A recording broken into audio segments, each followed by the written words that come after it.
You see it all the time, right? A company's stock is absolutely tanking, the headlines are screaming disaster, and every investor is sprinting for the exits. The gut reaction is to sell or, hey, maybe get gutsy and short it. But what if I told you the smartest move has nothing to do with the stock?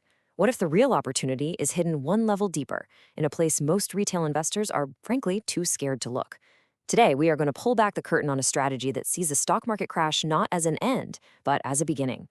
Okay, so here's our game plan. First, we're going to look past the flashing red stock ticker.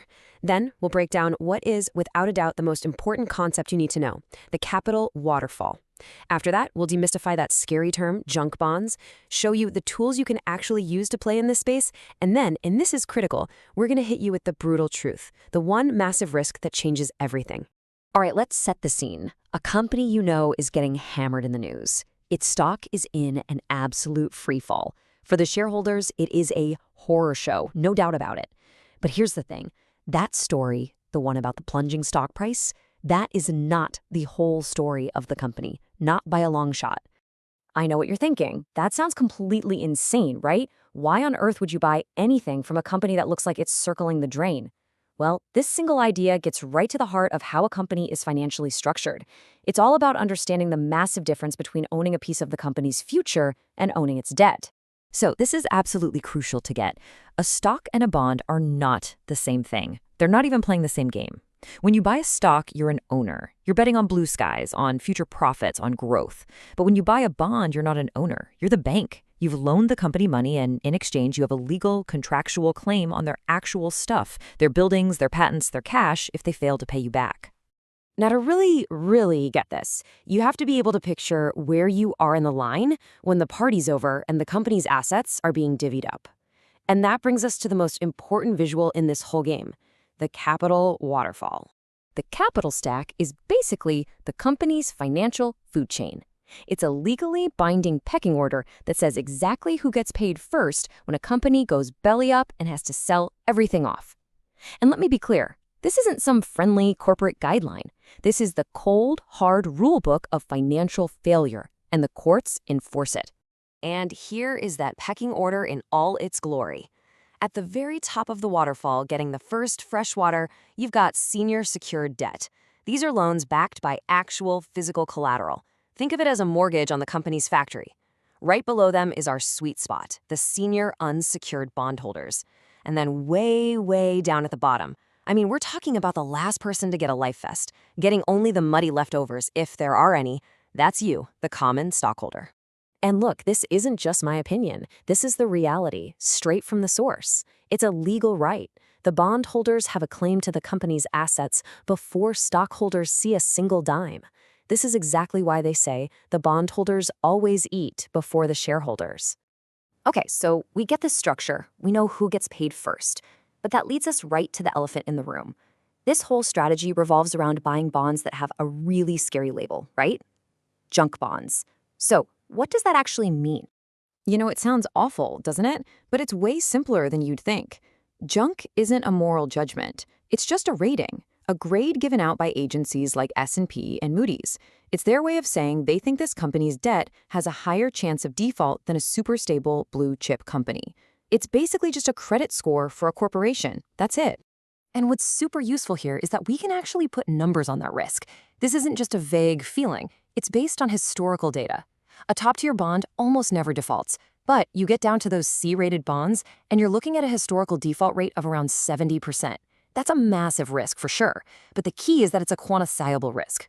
And here's why anyone would even think about taking that risk. The market pays you for it, handsomely. Just look at this. A super safe bond from a stable company like Sanofi might pay you a little over 1%. But a bond from a struggling retailer like Bed Bath & Beyond, at one point it was offering a yield of over 7.5%. That huge difference, that's the market's way of saying, yeah, this is risky, and here's your compensation. So this is the whole play in a nutshell. When a stock crashes, the market absolutely panics. It throws the baby out with the bathwater, selling off everything associated with that company's name. It prices the bonds like they're going to zero, totally forgetting they get paid before stockholders. The opportunity is to be the calm one in the room, to buy that debt when it's on sale, and to make a calculated bet that either the company pulls through or that its assets are worth more than the panicked market thinks. So you're probably thinking, okay, this all sounds interesting, but this has got to be something only big hedge funds with armies of analysts can do, right? Well, it used to be, but not anymore. So how can a regular person even get into this world? The really good news is that this whole world has been opened up by ETFs, exchange-traded funds. Think of funds like HYG or J&K as big baskets that hold hundreds of these different high-yield bonds.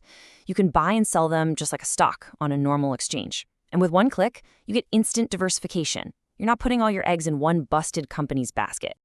Now, what's really cool is you can make money in two different ways. First is just collecting those fat interest payments, the yield. But the second way, which can be even more powerful, is called yield compression. As the market starts to calm down and sees a company as less risky, the yield on its bonds goes down. And here's the magic part. As the yield goes down, the price of the bond goes up. It's basic supply and demand. The bond is safer, more people want it, and that pushes up the price. Boom, that's a capital gain. All right, everybody, stop. Take a deep breath. We've talked about the opportunity, the cool logic, the whole setup.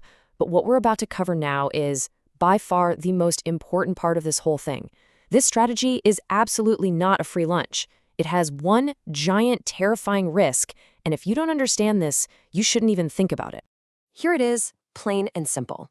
In a true system-wide panic, I'm talking a 2008-level meltdown. It doesn't matter what your spreadsheet says a bond is worth. It doesn't matter if the assets cover the debt 3 times over. If there is no one on the other end of the phone willing to buy that bond from you, its price is effectively zero. The buyers just disappear. This has a name: liquidity risk. See, the stock market is like a massive 8-lane public highway. It's incredibly liquid. The corporate bond market? It's more like a network of quiet country roads.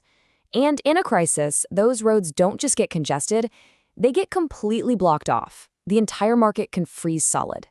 And this is what that nightmare looks like, step by step. First, you can't sell the individual bonds, so everyone panics and tries to sell the ETFs.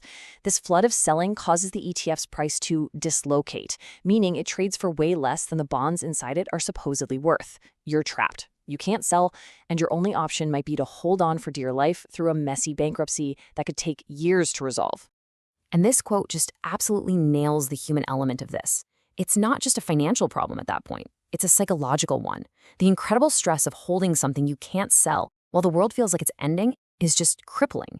It forces smart people to make terrible, panic decisions at the exact moment clear thinking matters most. So here's what I want you to take away. The next time you see a stock in a nosedive, and the headlines are all about shareholder doom, just remember, there's a whole other story playing out just beneath the surface. It's the bondholder story. It's about legal structure, about pecking order, and about seeing an opportunity where everyone else only sees fear.